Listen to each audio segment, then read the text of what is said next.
Hello children and welcome back to our channel. Today we are going to do class 9th maths chapter 2 polynomials exercise 2.2's fourth problem.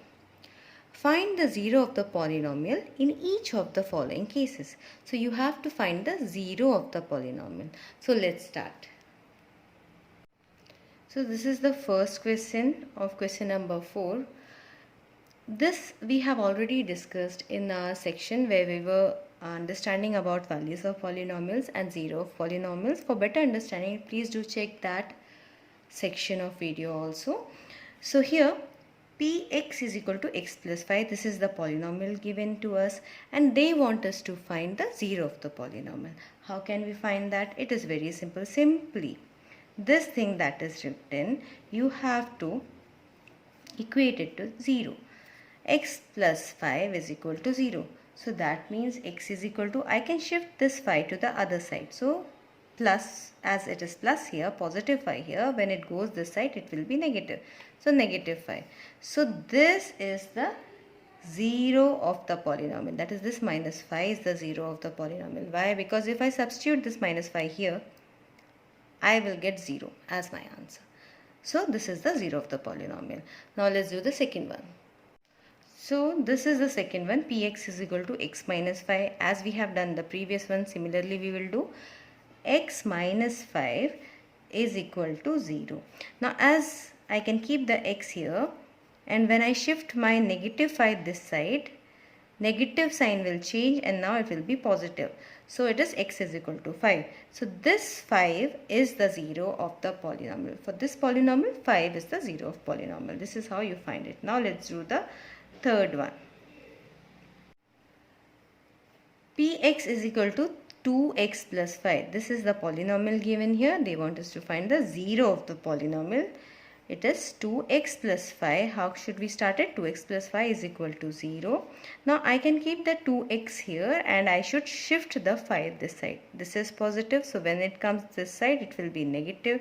Now I can keep the x here and minus 5 itself here. Now what will happen to this 2? As this 2 is with x in multiplication form, it will go down here. That is, it will be like minus 5 by 2. It will be in division. If it is in multiplication, it becomes in division. If it is addition, it will be negative likewise. So this is the zero of the polynomial, this polynomial. This is the answer. Now let's do the fourth one. So this is the fourth question that is given, that is px is equal to 3x minus 2. This is nothing, it is minus 2. So now we have to find the zero of the polynomial for this question. So 3x minus 2 is equal to 0. Always do this. Then 3x is equal to minus 2. When it goes this side, it will be positive 2.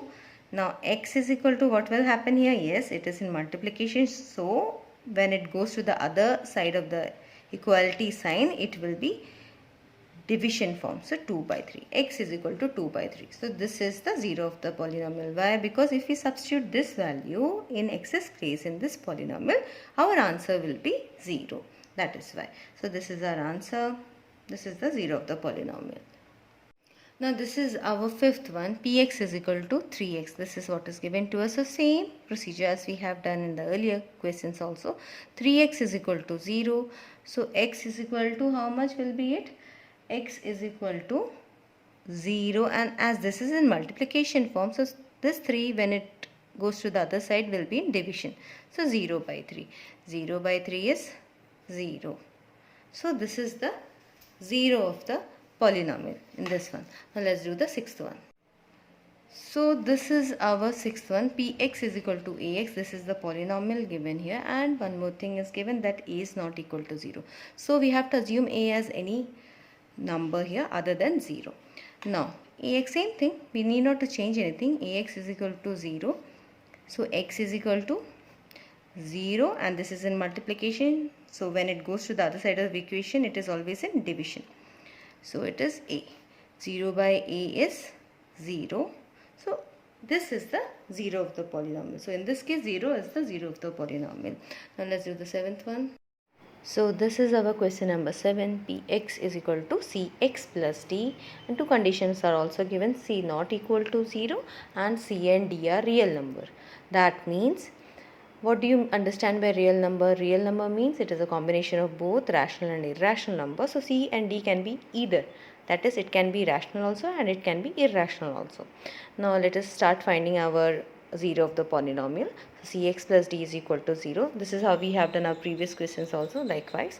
So now Cx is equal to, we will shift our D to the other side, that is minus D now, as the sign changes when it comes from one side of the equation to the other.